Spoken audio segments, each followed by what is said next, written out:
2011 সালে 2টি পৌরসভার 27টি ওয়ার্ড নিয়ে যাত্রা শুরু করে কুমিল্লা সিটি কর্পোরেশন। প্রতিষ্ঠার সময় কর্মকর্তা কর্মচারীর সংখ্যা ছিল 220 জন, কিন্তু গত 14 বছরে অবসর সহ বেশ কিছু কারণে সেই সংখ্যা নেমে এসেছে মাত্র 67 জনে। ফলে 53 বর্গ কিলোমিটারের এই নগরীর নাগরিক সেবা এখন সংকটে। রাস্তায় যানজটে নাকাল অবস্থা আর বৃষ্টিতে বাড়ে জলাবদ্ধতা। এছাড়া পয়ঃনিষ্কাশন আর বর্জ্য ব্যবস্থাপনা সহ নাগরিক সেবা নিয়ে প্রতিনিয়ত অভিযোগ করছেন স্থানীয়রা। কুমিল্লার যানজট পরিস্থিতি ব্যাপক খারাপ, বর্জ্য ব্যবস্থাপনার মিসম্যানেজমেন্ট সব কিছুই মানে একটা মানে উন্নয়নের অবস্থাও ভালো না। যারাই বদলি হয় যে রিটায়ার্ড করে ওই জায়গাটাও পূরণ হয় না, জনবল যাই ছিল আরও কমতেছে। শূন্যপদ থাকে এগুলো পূরণ করেন, এবং যে ধরনের শূন্যপদ এখানে বিরাজ করছে এগুলো যদি পরিপূর্ণভাবে লোক নিয়োগ দেওয়া হয় তাহলে সেবার পরিধি বাড়বে। সিটি কর্পোরেশনের স্বাস্থ্য বিভাগের দায়িত্বে আছেন একজন নির্বাহী প্রকৌশলী, তিনি আবার প্রধান প্রকৌশলীর দায়িত্ব পালন করছেন। জনবল কাঠামো অনুমোদনের অভাবে নাগরিক সেবার কার্যক্রম ও নগর ব্যবস্থাপনার অনেক কাজই বিঘ্নিত হচ্ছে। সিটি কর্পোরেশন যে পার্মানেন্ট একজন ডাক্তার, একজন স্বাস্থ্য কর্মকর্তা দরকার, ওইটা নাই।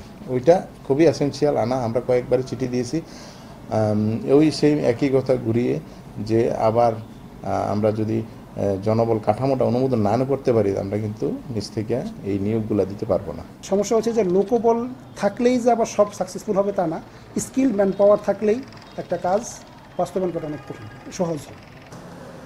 এদিকে 20 জন কর্মকর্তা নিজ বিভাগের বাইরেও অতিরিক্ত দায়িত্ব সামলাচ্ছেন।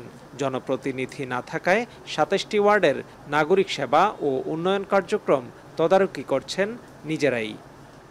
আমরা 2011 সালে আমাদের এই সিটি কর্পোরেশন প্রতিষ্ঠা হয়েছে সদর দক্ষিণ পৌরসভা এবং কুমিল্লা পৌরসভা মিলে। তখন আমাদের জনবল ছিল 127 জন। বর্তমানে রিটায়ার্ড এবং মৃত্যুজনিত কারণে আমাদের জনবল দাঁড়িয়েছে 67 জনে। এর মধ্যে কর্মকর্তা হলো 20 জন, আর বাকিগুলো হলো অফিস সহায়ক। 2006 সালে কুমিল্লা সদর দক্ষিণ পৌরসভায় চাকরিতে যোগদান করি। তারপর থেকে 2011 সালে কুমিল্লা পৌরসভা এবং সদর দক্ষিণ পৌরসভা বিলুপ্ত করে কুমিল্লা সরকার। সিটি কর্পোরেশন ঘোষণা করে, তো ওই সময় আমাদের লোক ছিল 220 জন, কিন্তু অবসরজনিত কারণে, বদলিজনিত কারণে এখন আমাদের লোকবল স্থায়ী স্টাফ আছে 67 জন।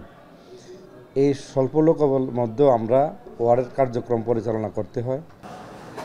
242 জন জনবল কাঠামোর অনুমোদন চেয়ে সরকারের কাছে আবেদন করেছে সিটি কর্পোরেশন। তবে এখনও নেই প্রধান নির্বাহী কর্মকর্তা, নির্বাহী ম্যাজিস্ট্রেট, নগর পরিকল্পনাবিদ কিংবা স্বাস্থ্য কর্মকর্তার মতো গুরুত্বপূর্ণ পদে নিয়োগ। সম্প্রতি মেয়রের চেয়ারে বসেছেন যুগ্ম সচিব পদমর্যাদার একজন প্রশাসক। তিনি আশা করছেন নতুন জনবল কাঠামো নিয়োগ হলে নাগরিক সেবায় গতি আসবে। নিয়মিতভাবেই জনগণকে, যারা সুবিধাভোগী নাগরিক রয়েছেন এবং সমাজের বিভিন্ন শ্রেণী, যারা সমাজের মানুষের দাবি দাওয়াগুলি বিভিন্ন মহল থেকে উঠে আসে, তাদেরকে আমরা শুনব।